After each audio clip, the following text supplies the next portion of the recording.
Bonjour à tous, j'espère que vous allez bien. Bienvenue dans cette nouvelle vidéo. On est le dimanche 21 juin, il est 18h, voilà, c'est la vidéo du dimanche. Préparons notre semaine de trading ensemble. Elle est faite un peu plus tard que d'habitude, mais c'est dimanche, donc relax. Trois choses d'abord avant de commencer l'étude des graphiques. Alors je vais juste vous faire revoir le bon truc, voilà. D'abord, première chose, c'est notre concours de trading. Donc vous avez déjà été nombreux à répondre à l'appel, effectivement, ça va être une belle compétition. Vous allez sur le lien que je vous mets juste sous la vidéo, c'est livestream-traders.com/concours. Vous avez un concours de trading qui démarre le 1er juillet, c'est un concours en réel pendant 3 mois pour justement laisser non pas la place à la chance, mais au talent. Et vous avez plus de 5000 € de gains à la clé, 1500 pour le premier, 1000 pour le deuxième, 500 pour le troisième et 500 de primes pour le premier de chaque mois. Donc ça va être une belle compétition tous les vendredis, décidément. On se retrouvera sur la chaîne pour faire un point sur le classement, essayer d'expliquer les trades des participants. Donc ça va vraiment être cool. Je vous mets le lien sous la vidéo dans la description si vous voulez participer à ce concours. Je vous rappelle que les frais d'entrée, c'est le capital que vous allez trader. Vous faites ce que vous voulez avec. Vous pouvez continuer à trader après le concours, les récupérer, vous faites comme vous voulez. Ce n'est pas un droit d'entrée. Le capital, il vous appartient. Deuxième chose, c'est notre arrivée dans le e-sport. Ça fait longtemps après avoir participé à la création de Nutser, les passionnés de poker connaissent. Nous souhaitons désormais aller un peu plus loin dans le e-sport. Donc je reviendrai vers vous sur la chaîne YouTube, mais nous cherchons des talents pour monter une équipe e-sport avec des gens dans les différents jeux vidéo qui sont présents dans les compétitions. Je vous en reparlerai évidemment en temps voulu, mais voilà, ça se met en place, c'est cool. Et dernière chose, c'est la petite carte. Vous avez vu un inventeur que je vous ai présenté sur la chaîne il y a quelques jours. Elle arrive, une petite carte d'une taille de la carte bancaire, elle est là, voilà, qui va vous permettre de stocker vos crypto-monnaies en mode cold wallet.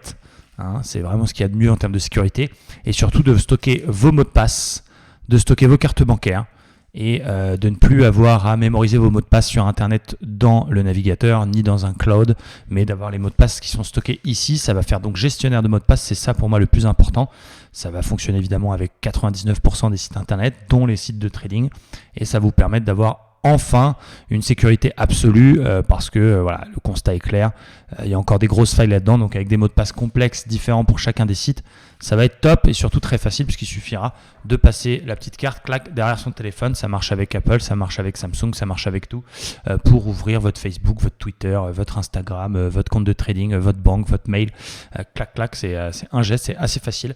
Ça arrive, restez connectés. Voilà pour les actualités. On va évidemment se tourner vers les marchés financiers qui sont relativement difficiles pour les scalpers ou les day traders. On a eu une période où ça faisait que monter, ensuite on a eu une période où ça chutait rapidement mais ça reprenait tout de suite. Là on a eu une clôture un peu compliquée vendredi, on va regarder où est-ce qu'on en est, comment ça se passe. On commence évidemment par notre ami américain, le Dow Jones. Nous sommes en daily, on peut même jeter un coup d'œil à la bougie hebdomadaire, une bougie un peu spéciale. On a une bougie avec un petit corps et des grandes mèches en dessous et en dessus. Ça veut dire qu'il y a eu une belle bataille, on est sur des niveaux assez importants techniques. Alors fondamentalement on va pas faire l'économiste, mais on a d'un côté effectivement les banques centrales qui sont là, qui rassurent les marchés. TINA, there is no alternative, donc il n'y a que les actions qui offrent des rendements, mais aussi une crainte de deuxième vague, notamment aux États-Unis et en Chine. Donc voilà, les marchés sont un petit peu partagés entre les deux. Belle bataille en tout cas. Alors au niveau graphique daily, donc c'est vrai qu'il y avait ce petit support ici, mais qui n'était pas très significatif. Je vous rappelle qu'il faut 3 points de contact pour qu'un support soit considéré comme un support extrêmement solide, mais néanmoins il est venu casser, pullback absolument parfait et sur le support oblique et sur la moyenne mobile 200, puis derrière une autre baisse. Mais on a aussi celui-là qui pour moi, alors on est censé normalement prendre le plus bas quand on trace un support, mais qui est un peu plus intéressant puisque lui il a déjà 3 points de contact justement, donc il est beaucoup plus significatif pour moi que le premier. Donc c'est lui qui va un petit peu décider. On va voir l'indice qui se passe. Alors quand on regarde la cotation de IG, on est en baisse de 150 ou de 200 points avec un gap qui devrait arriver vers les 25-300. On va voir, parce que des fois c'est hors sujet, tu vois, gap de 200 points à venir le dimanche à 23h, tu regardes IG et puis ça ouvre à minuit et boum, c'est un gap de 200 points. Donc j'ai rien contre eux, mais bon, je comprends pas trop des fois comment ils calculent leur truc. Quoi qu'il en soit, pour moi le niveau clé c'est ça, c'est 25 000, en plus c'est un chiffre rond. On peut encore très bien venir corriger jusqu'à cette zone là, donc il y a 1% à peu près si je ne m'abuse. un peu plus, 1,80% encore de baisse, et il y a ce support absolument fabuleux. On verra si cette zone elle tient. Si déjà on vient casser le support oblique, ça sera déjà une première alerte. Et puis si on vient casser la zone de convergence entre ce support horizontal et la moyenne mobile, là effectivement on risque de corriger un peu plus sévèrement. On peut prendre un Fibonacci de la dernière accélération, mais ça a déjà été corrigé, donc on va prendre un Fibonacci de tout. Et donc effectivement, si on casse cette zone, eh bien on aura les 38 puis les 50% en objectif. Donc moi, ce que je vais surveiller pour lundi, ça va être cette zone 25 000. Peut-être un achat si on la tient, si on a un gros signal dessus. Peut-être une vente si on la casse en clôture, on attendra un pullback. C'est la zone, je pense, à surveiller pour un short type swing. Si on casse les 25, on a 23 860 en TP1 et puis 22 740 en TP2. Et à l'inverse, évidemment, si on tient cette zone, si on vient chercher cette zone 25 000, mais qu'on fait un très gros signal sur une autre unité de temps, même par exemple une divergence 4 heures, quelque chose comme ça, ça pourra se payer pour aller chercher du coup les deux plus hauts précédents, donc celui-là et puis celui-ci. Donc c'est vraiment un seuil important. On essaie de ne pas avoir de biais. C'est vrai que c'est pas évident vu le contexte macroéconomique, mais ça va être vraiment absolument génial à travailler la semaine prochaine. On arrive donc sur le 4 heures, on voit bien cette zone, convergence, on va la faire un petit peu large malheureusement, mais c'est le Dow Jones de toute façon, c'est toujours des zones un peu larges, donc ça a fait résistance à plusieurs reprises, notamment dans la deuxième partie du mois de mai, et puis ça a fait support avec d'ailleurs une belle divergence haussière que Gérard avait donnée dans Divergence Max, une belle divergence haussière ici qui a été cherchée plus que 50% de la dernière vague de baisse, donc GG à GG. Donc voilà, on revient au même sur cette zone 25 000, ça va être la zone à surveiller, donc je vais voir ce que je fais, est-ce que je vais essayer de shorter avant ou pas, parce qu'on a quand même la cassure d'un espèce de double top ici qui n'est pas très joli, mais on a cassé le précédent plus bas. Donc effectivement, on pourrait se dire qu'on pourrait shorter pour aller chercher justement cette zone, même en exagérant un peu, 25 et pourquoi pas 24 600.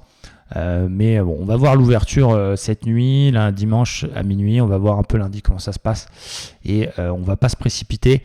C'est pas une question d'avoir peur de perdre, mais c'est vrai que les marchés sont tellement fous qu'il vaut mieux attendre une zone plus solide quitte à rater une opportunité. Là, quand on regarde en une heure, on voit bien la clôture de ce vendredi qui s'est faite au plus bas du jour, donc c'est pas tous les jours qu'on fait ça. On est venu casser une petite zone de polarité, là aussi résistance, support, support, support, bim, première tentative de support vendredi, on a fait une tentative de rebond et clac, on a cassé. Donc effectivement, les plus court-termistes, type day trading, eh bien on verra si on a un pullback dans cette zone, qu'on échoue le franchissement de cette zone, qu'on fait un beau signal peut-être en 15 minutes, là on peut essayer de tenter de vendre pour aller justement chercher mes 25 000. Donc il y a un trade un petit peu dangereux qui peut se tenter, on verra encore une fois, vous serez avec nous, j'espère demain matin pour le morning live. Ça va être un peu ça les plans. Donc surveiller la zone 25 et l'exagération 24 600. Peut-être acheter si on a un gros signal comme la divergence 4 heures de la dernière fois. Vendre et passer vendeur sous cette zone pour aller chercher que des ventes. Et puis à plus court terme, attention à cette polarité 25 730 qui a été cassée. Si on a un beau pullback avec un échec de franchissement, on aura en plus un stop très clair. On pourra se permettre de shorter pour aller chercher les 24 600. Voilà pour le Dow Jones. Du côté du DAX, c'est un peu les mêmes graphiques, je vous dis, on voit une moins belle bataille du côté du futur DAX et en hebdo, mais en daily, regardez, si je vous remets 2 secondes le dos, si je vous mets le DAX, c'est honteux quasiment cette corrélation absolue. Alors ils font pas les mêmes mouvements, ils font pas les mêmes types de pourcentages, mais globalement, on a quasiment un copier-coller sur tous les indices. Donc là aussi, c'est un petit peu la même chose, c'est-à-dire qu'on a eu une belle correction, puis une reprise d'environ 50% de ce qu'on a perdu. Là, contrairement au Dow, on est encore au-dessus de la moyenne mobile 200, mais on fait 3 bougies d'attente, c'est ce qu'on appelle des toupies, donc c'est des bougies typiques d'indécision. Voilà ce que je peux vous dire. On peut essayer de tracer le même type de support qui, lui, n'a pas encore été cherché. Voilà, là, on est vraiment dans une attente. Alors, il faudra surveiller, là, l'équivalent de la zone 25 sur le Dow, c'est l'équivalent de la zone 11 830, 11 840, qui peut du coup être cherché dès lundi ou en tout cas la semaine prochaine. Vous voyez par exemple ce genre de mouvement, hop, on vient faire une petite accélération, on fait une belle bougie comme le marteau qu'on avait eu ici, et là ça peut complètement se payer. Donc je surveillerai cette espèce de support oblique et cette zone convergence autour des 11 830 qui, en cas de cassure, là justement, là aussi, eh bien, nous annonce une plus grosse correction avec des niveaux. Là aussi, on peut voir éventuellement les 50% de toute la remontada. Donc, il faudra surveiller ce niveau-là. Entre-temps, on est au-dessus de la moyenne mobile 200. On fait des bougies qui ne nous disent rien, c'est des toupies. Donc, délicat de s'aventurer dans quoi que ce soit.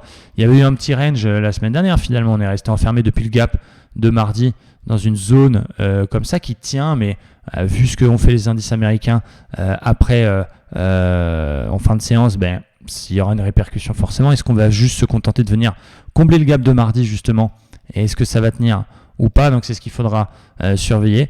Mais du coup, je vais rester sur moi, pour ma part, je vais rester sur mon plan que je viens de vous montrer, c'est-à-dire que je vais attendre la réaction sur la zone 11800 pour voir si effectivement je paye ce niveau-là, ou si au contraire je vends cette zone si elle casse. En tout cas, peut-être pas en one shot, mais en tout cas je passe vendeur en dessous. Moi j'aime bien faire ça pour les abonnés, j'aime bien faire les petites zones. Alors il y en a qui vont dire c'est du dessin, mais voilà, par exemple sous ce niveau-là je suis en recherche de vente absolue en day trading, donc je short tous les rebonds. Dans cette zone-là, on va dire qu'on est plutôt neutre, donc je vais la faire en bleu. Et au-dessus de cette zone-là, on est plutôt en recherche de signaux d'achat. Je parle pour du day trading de façon à orienter notre recherche de setup et ensuite de trader les divergences haussières si on est en recherche d'achat, trader les divergences baissières si on est en recherche de vente, etc., etc. Donc on va être plutôt dans cette optique-là. Donc acheteur au-dessus des 12 420, neutre, après ça peut se scalper, mais là c'est pas l'objectif, entre 11 800 et 12 400, et puis vendeur si on casse la zone 11 800. Donc voilà, là on n'a pas de setup, on a 3 bougies qui n'ont aucun sens et qui ne disent absolument rien, donc je ne peux pas prendre les paris entre guillemets et vous dire oui ça va monter parce qu'on a un gros signal. Non, là on n'a pas de div, on a cassé un range, les indices américains font vraiment une sale gueule. Le Standard & Poor's, regardez, il a validé aussi son double top. Donc bon, on est, je pense, et notamment avec l'équipe et notamment Gérard, d'accord pour dire que ça peut venir corriger et au moins chercher les zones qu'on vous a dit. C'est ce qu'on pense en termes de scénario le plus probable. Le Nasdaq également, quand on regarde le Nasdaq, il a du mal à tenir les 10 000. Là aussi, on a, alors, c'est pas la plus jolie et il faut avoir une sacrée paire de couilles, si je puis me permettre, pour la travailler. Mais on a une énorme wolf hebdomadaire. En daily, on peut faire là aussi un double top. En tout cas, on fait une sale configuration sur le daily. Donc là aussi, sur le Nasdaq, ça va être très intéressant de surveiller ce point, les 9525, qui peuvent s'acheter puisqu'on est toujours en tendance haussière. Donc il faut toujours essayer d'acheter les supports, mais qui en cas de cassure nous validerait un double top et là peut déclencher une plus grosse consolidation. Est-ce que c'est ce qui va se passer? J'en sais rien. Moi, effectivement, j'ai toujours plus ou moins, je préfère shorter qu'acheter. Donc, j'ai vu le contexte, je serais peut-être plus content, on va dire, si ça baisse que si ça monte.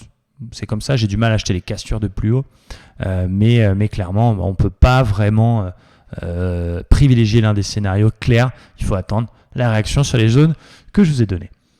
Si on regarde justement un petit peu tout ce qui est TVIX, tout ce qui est VIX, ça se redresse, mais c'est pas encore la grosse peur. On a évidemment un VIX qui s'est un petit peu redressé, un TVIX là aussi qui s'excite un petit peu, qui est repassé au-dessus de sa 200. Bon, voilà, là c'est effectivement les investisseurs qui sont pas forcément très chauds pour shorter ou prendre directement des indices, mais qui veulent couvrir leurs actions, peuvent prendre ce genre de produit. C'est ce que je recommande, c'est un ETF qui joue 2 fois le VIX, qui peut vous couvrir si jamais vous avez des actions, vous avez acheté des actions, vous voulez les conserver même s'il y a une correction à venir.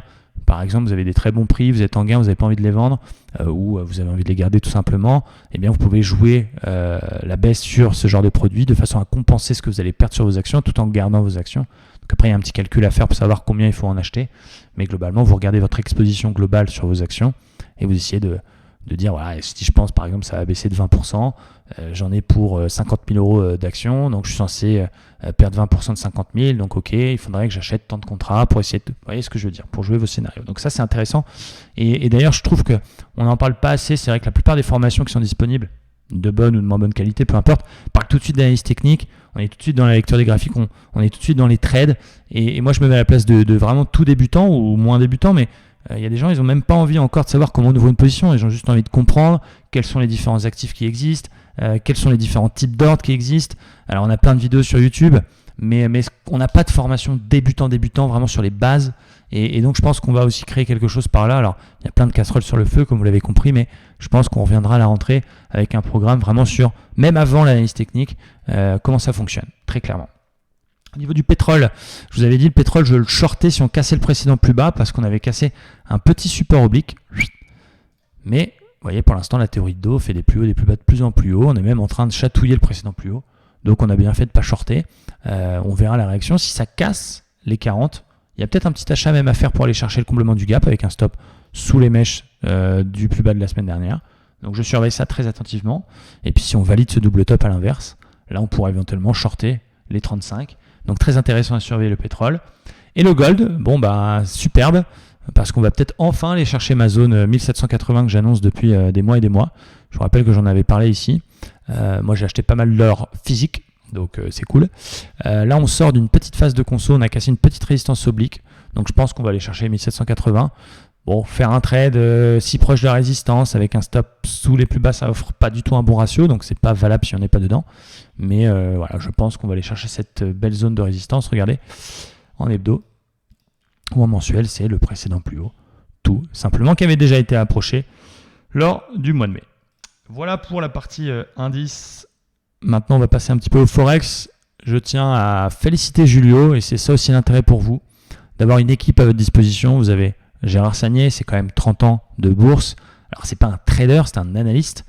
La différence, c'est beaucoup plus compliqué que dire il est analyste parce qu'il n'est pas bon en trading. Non, chacun ses responsabilités. Il a travaillé au Crédit Agricole pendant près de 15 ans. Donc, je ne pense pas que le Crédit Agricole paye des clowns. Il a travaillé pendant très longtemps aussi pour plusieurs brokers américains. Donc lui, son job, c'est de mettre en évidence des niveaux et surtout d'orienter la stratégie des traders et de mettre en place des scénarios, des stratégies finalement. Et je sais que vous, les abonnés, vous appréciez énormément ces deux émissions hebdomadaires. Donc voilà, il y a Julio, pour les intimes, qui lui s'occupe du Forex, et Vincent, bien sûr, pour la partie action, sans parler de Carole pour la partie gestion des abonnés. Mais vraiment, je tiens à féliciter Julio, qui, je vous rappelle, était un abonné il y a quelques années encore, qui s'est formé auprès de moi-même et qui cartonne sur le Forex. Cette semaine, il a fait un 100%. Il y a encore des positions, je vais vous montrer les positions qu'on a. On en a déjà parlé dimanche, mais ça fait toujours plaisir à revoir. Bravo à lui. Très sincèrement, il faut le dire aussi. Et c'est aussi l'avantage pour vous. Peut-être qu'il y a des phases où Vincent va être moins bon, Romain va être meilleur. Peut-être qu'il y a des phases où Romain est moins bon, Julio est meilleur. Et c'est la complémentarité de mettre en place une équipe à votre disposition et pas un gourou qu'on suit. Donc chapeau à lui. Il y a l'Euroyen qui l'a vendu sur une divergence 4 heures. C'était magnifique. On vous l'a donné en plus il y a 3 semaines sur la chaîne. Magnifique trade. Donc il a pris une partie de ses bénéfices sur cette zone, l'ancien plus haut, logique. Mais magnifique. Franchement, respect. Donc il a pris toute la baisse, simplement. Moi, je me suis fait un petit plaisir. Il n'y en a qu'un, c'est moi. C'est l'USD Mixen que j'ai payé sur cette zone de polarité. Vous allez voir en hebdomadaire, c'est juste fabuleux. Ancien plus haut qui devient support, c'est propre. Effectivement, et c'est vrai que le Forex, j'en parle pas assez, mais c'est un marché qui s'en bat les steaks de ce qui se passe, des tweets de Trump ou des trucs comme ça. Enfin, je dis pas que c'est plus facile. Il faut surtout pas se mettre à le day trader quand on débute. Mais c'est vrai qu'il y a moins de biais finalement sur le Forex. Sur les indices, on a tous un biais acheteur, vendeur, et on met en place des scénarios. Sur le Forex, c'est peut-être plus évident de trader ce qu'on voit. Donc bravo à Julien en tout cas. Là, on voit une tasse avec anse qui n'est pas une figure de retournement, c'est une figure de continuation, mais ça peut quand même être une figure de retournement de temps en temps, dans 20 ou 30% des cas, je crois. Donc, on a payé ça, c'est magnifique. NZD USD, Julio a vendu la résistance, magnifique aussi. L'euro-dollar, que dire? Que dire sur l'euro-dollar? Voilà, divergence baissière validée.